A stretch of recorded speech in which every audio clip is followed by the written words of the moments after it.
C6 Diversion Road.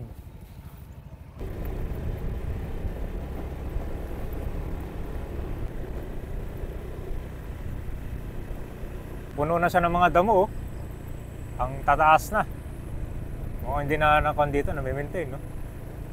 Ito, tinayuan na siya ng ring dito. Wala na nga dumadaan, no? Ito yung kalsada na natapos pero hindi siya nagamit. Dahil dito sa harap niya, meron pang mga bahay dito.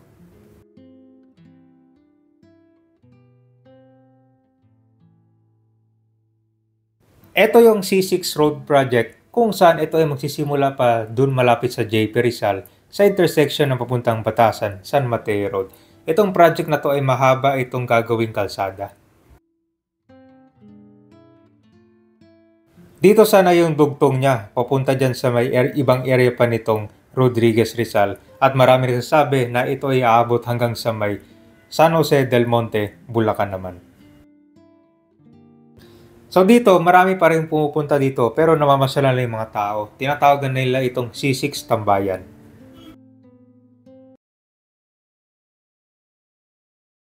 Simula dito sa Milex, papasok tayo dito sa Daang Bacal Street. So diretso siya hanggang dito.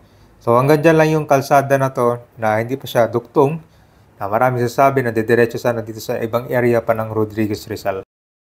So marami pang kailangan dito ng road widening kasi hindi naman, napakasikip ko. Kaya alam niyo naman dito sa kalsada na to, maraming trucks ang dumadaan. So ito yung sinabi ng natanong natin, pag hindi ka sanay dito dumaan, pag inabutan mo ng malakas ng ulan dito, madudulas ka. So siguro passable lang to sa mga motor or yung mga sakyan na malalaki yung gulong, no?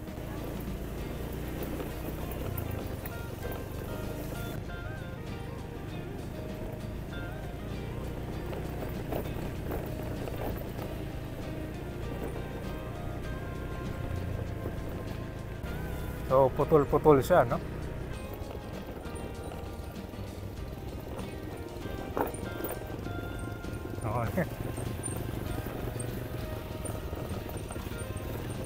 So ito yung tinatawag nila na Patiis Road. Punta na rin to sa may GSIS Road.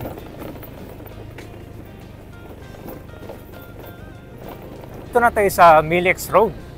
Pupuntahan natin ngayon itong Hillside Resort, no? Kasi doon natin makikita itong area kung saan meron siyang na serado. Hindi pa siya madaanan.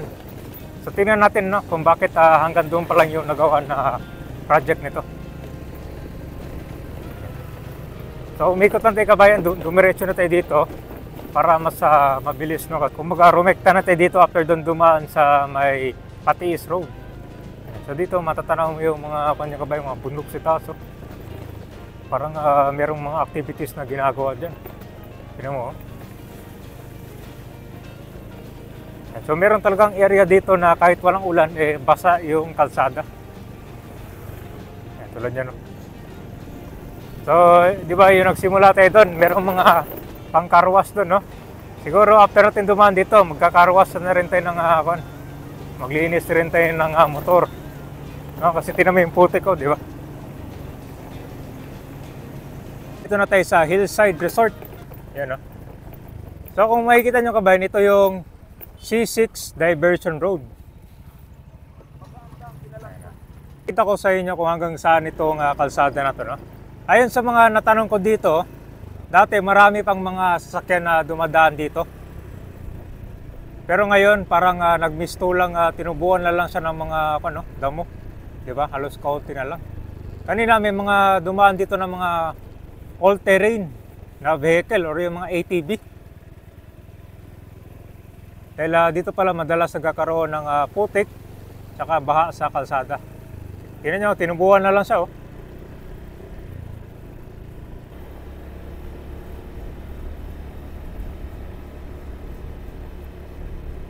Tingnan natin hanggang dulo, ah. Ito yung Hillside Resort. Parang nasayang yung kalsada dito, no?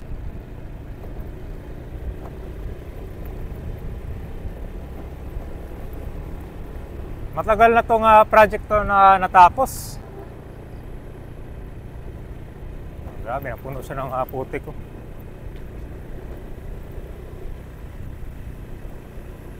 So parang walang dumadaan masyado dito sa way natin. Yung iba dyan sa kabila dumadaan, no? Saka maganda yung kon dito, malamig talaga. Hindi mo ramdam yung init dahil sa taas. Yan yung bundok ko.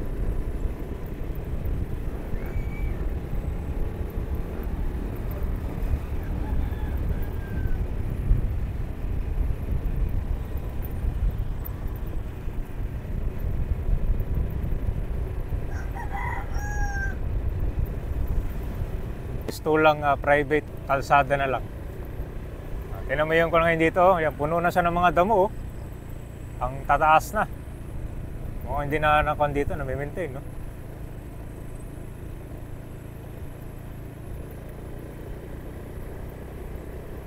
Tapos walang mga kon pala dito, street lights. Madilim dito pag dumangin ng gabi.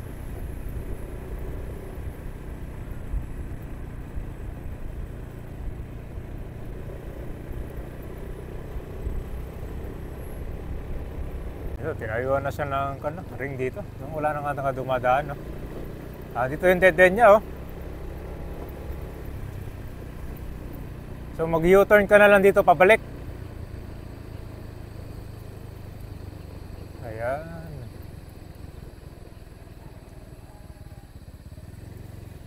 Sir, bakit hindi siya dugtong doon? Yung yung siguro yung madadaanan siguro hindi pa ano. Merong mga bahay dyan, sir, di ba? Oo, yung pero hanggang saan talaga tong kalsada pag natuloy? Hanggang Bulacan na yan, patawid na ng Bulacan na. Hanggang San Jose del Monte to? Project sana, ayun ang project siguro. Ayun ang proposed project sana. So ngayon, sir, pag dumaan yung mga sasakyan dito, sirado talaga? Oo, ito, dead end yan. Dead end lang dito? Dead end dito, hanggang Pirod lang. Pero may mga sasakyan na dumadaan dito, sir, na mga naliligaw, merong naliligaw? Oo, marami. Yung dinadala lang ko ng Google Map? Rider. Mga delivery rider. Puro na waste dito kasi dito. Mahal na. Oh, dito rin ang tinuro, sir, eh. Yun nga. Bumabalik. Okay. Dito, hindi pala alam na dati kasi sir, bukas yan dyan. Bukas na dyan dati? Oo, kasi parang kasi nung may-ari, tinatapunan lagi ng basura. Yung labas niya. Dito sa may covered court dito sa may sa covered court. Ang labas niya papunta ng Lubers. Dati sir, maraming dumadaan dito ng mga yung mga namamasyal. Marami sir, maraming jogging dito araw-araw kasi kaya marami dati. Sir, nung wala pa tong kalsada. Sa mga dati, sa mga public dati, talaga ito malinis yan. Ayan, malinis. Wala kang makikitang madamo dyan. Kasi malinis talaga yan. Kasi nga ginagawang yung mga nag-jogging. Tapos marami rin, dati may mga nag-vlog na rin. May nakikita siya, may mga nag-video na dito, ina-attract nila yung mga tao na dito na mag-jogging kasi nga malinis. Ngayon kasi napabayaan na kasi wala nang taong dumaan, wala rin mga titinda. Babalik na tayo, dead end doon. Babalik tayo doon sa Milex Road. Tingnan mo yung view dito, grabe, ang ganda, oh. Sana mabuksan na itong C6 road. Tinan mo naman dyan si Taas Kabayan. Dahil mga bundok. Ganda ng view. Talagang randa mo talaga nasa probinsya ko.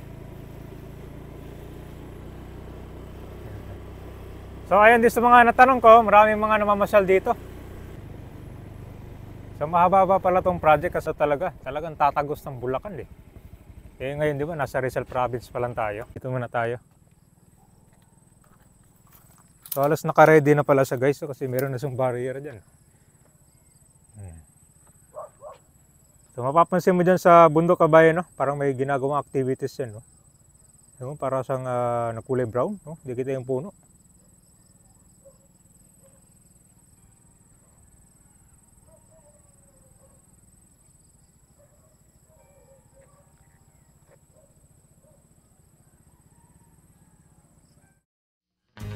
Itong C6 Diversion Road, marami nagsasabi na didiretso siya hanggang dito.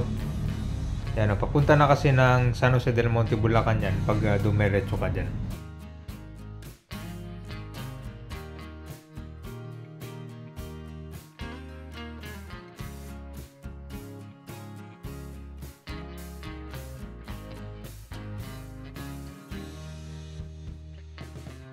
Dito yung duktong nitong kalsada, may mga ibang lote, mga puno at saka mga bahay ang tatamaan dyan. So nasayang na siya, no? Kasi ilang taon nakalipas nung natapos ito, hindi siya nagamit. Tapos merong mga nagmumotor dito, ginagawa nilang karerahan itong kalsada, di ba? Sayang naman, no?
Kung itong C6 Diversion Road ay sarado, doon naman malapit sa JP Rizal ay bukas.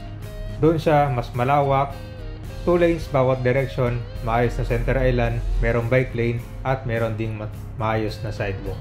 So yun naman siya simula doon sa JP Rizal, pagpupunta kayo ng Cambal Road or doon sa may Shotgun. Nadadaanan siya ng mga sasakyan.